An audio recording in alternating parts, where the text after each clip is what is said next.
es María de Lourdes Morales Urbina. Soy docente de la Facultad Libre de Derecho de Chiapas y del Instituto Nacional de Estudios Fiscales en mi parte académica. En mi parte de funcionaria, soy magistrada del Tribunal Constitucional, del Tribunal Superior de Justicia, pero en esta ocasión participo como docente en el marco del ciclo de conferencias que viene organizando nuestra institución.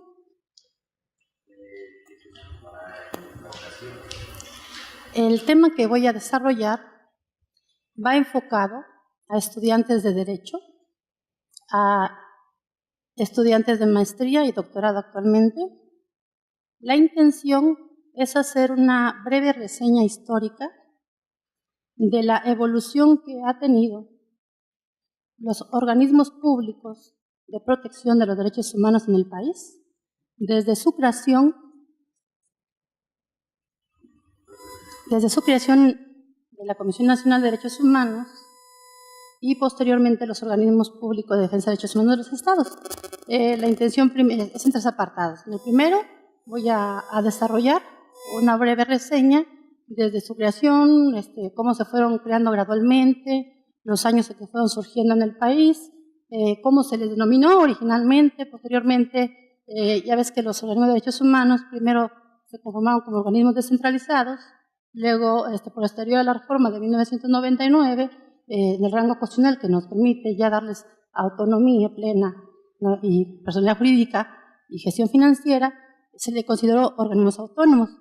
Entonces, en ese marco, varias instituciones, no muchas, fueron cambiando su denominación actual. Entonces, hago un comparativo cómo se llamaban antes, cómo se llaman ahora, y cómo se integran los órganos rectores de cada uno de los organismos en las 32 entidades, y también explicar cuál es la diferencia entre unos que le llaman presidentes de Comisión de Derechos Humanos u otros les llaman procuradores de la defensa de los derechos humanos. La integración de, en algunos son consejeros, en otros consejeros consultivos honoríficos y sus secretarios que les asisten en la elaboración de sus resoluciones, ¿no?, que son los secretarios ejecutivos y técnicos. Comentar precisamente las diferencias que se han venido dando en ese marco de evolución de los organismos públicos y la gran trascendencia de las recomendaciones que ellos emiten como documento de resolución dirigidas a las autoridades locales. ¿Y por qué es el objeto de esa recomendación? ¿No? Cuando se ha demostrado que efectivamente hay datos contundentes, evidencias de que ha habido violaciones de derechos humanos, y que ya no es más viable más que la emisión de una recomendación, porque habiendo sido posible una amigable conciliación, una autoridad lo aceptó, pero no dio cumplimiento en los términos de la ley. Ese es el primer apartado, ¿verdad? Ese es el primer apartado en cuanto a decir la evolución del sistema no jurisdiccional. Posteriormente, vamos a hablar de tres etapas que han sucedido en México. Nada más las enuncio porque platicar de cada una de ellas sería extremadamente grande, que es que en México ha tenido grandes transformaciones en el sistema jurídico mexicano, que son muy loables desde el punto de vista de los derechos humanos, como son las reformas del sistema penal mexicano del año 2008. Posteriormente, la gran trascendencia que tuvo aquella resolución dictada por la Corte Interamericana de Derechos Humanos, conocido como el caso 12.511, caso Rosendo Radilla Pacheco, en el que esa sentencia de la Corte contra los Estados Unidos mexicanos permitió, en cierta forma, la transformación del derecho interno que hoy tenemos. Esa es la segunda etapa. La tercera etapa, que es la que me interesa para los alumnos, es las trascendencias de las reformas constitucionales del 10 de junio del 2011 en materia de derechos humanos, porque desde esa trascendencia de análisis de los artículos vamos a preparar a los posibles a los próximos y futuros ciudadanos, no solamente a los que conocen del derecho, sino a toda la sociedad en general, ¿sí? Entonces, es ir comentando brevemente, por el tiempo, cada uno de los 11 artículos, Y cerraré la exposición con unas perspectivas personales sobre los derechos humanos, ¿no? Es decir, voy a plantear desde mi enfoque como investigadora de derechos humanos, cuáles son mis perspectivas, qué es lo que espero como docente, como investigadora de los derechos humanos hacia la sociedad, que pueda hacer las políticas públicas. Puntos importantes. Primero que nada, pues bueno, después de estos 3 puntos, ¿qué otras cuestiones de derechos humanos usted señala desde su perspectiva dirigiría a los jóvenes actualmente en el estado de Chiapas, aparte de todos los que integrarán esta importante ponencia que usted va a presentar? Pero ¿cómo se enfoca esto pues bueno, al respeto de los derechos o el tema de derechos humanos en el estado de Chiapas? Bueno, los derechos humanos, si me dirijo a los jóvenes, pretendo primeramente sembrar en ellos la semilla. Dicen que lo importante de quienes nos dedicamos a la academia es enseñar, formar y transformar, ¿no? Entonces, yo pretendo que los jóvenes de hoy los acerquemos al conocimiento de los valores, al conocimiento de los principios universales, a que valoren que la sociedad se debe de vivir en paz, en libertad y en fraternidad, que son principios por los que las Naciones Unidas se pronunciaron hace ya un buen de años en la Declaración de los Derechos del Hombre y Ciudadano, posterior a la Segunda Guerra Mundial.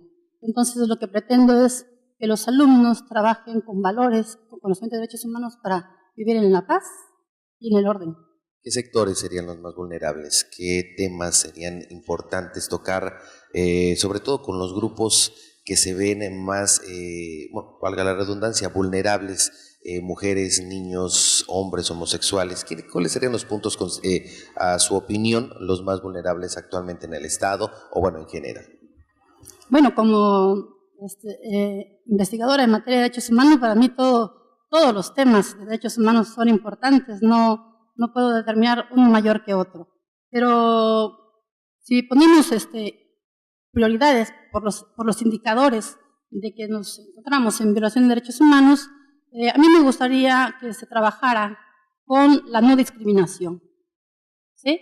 Trabajar en la no discriminación, en la igualdad y en la equidad, con niños, con mujer indígena, con personas discapacitadas, ¿sí? Con las personas discapacitadas, con el adulto mayor, ¿no?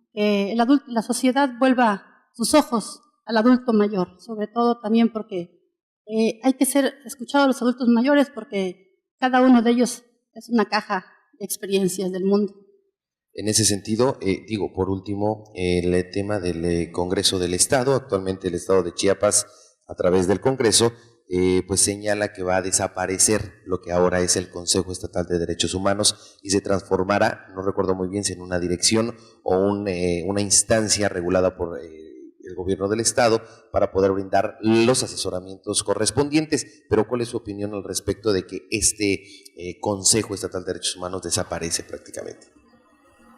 Bueno, primeramente puedo hacer una opinión generalizada de que lo importante en México y en las entidades federativas es que existan y se fortalezcan las instituciones públicas protectoras de los derechos humanos.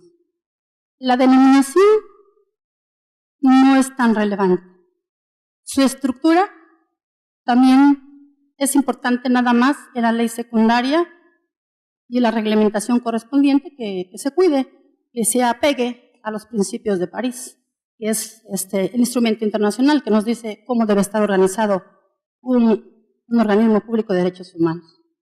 Entonces, conozco cómo venía siendo integrado este Consejo Estatal de Derechos Humanos, es una parte precisamente de mi conferencia, porque es un organismo que existía diferente a todo el país y que no se han publicado las reformas, creo están en proceso de publicación las reformas, y tenemos un Congreso del Estado muy, para mí, eficaz, eficiente, comprometido con los derechos humanos, y pienso que en los lineamientos y estrategias que plantearon para la elaboración de la nueva institución han de haber cuidado que la misma institución que crearon se haya pegado a las reformas en materia de derechos humanos del 2011 y que estén apegadas totalmente a lo que señala el apartado B del artículo 102 constitucional, que ahí es donde nos mandata la Carta Fundamental cómo debe estar integrado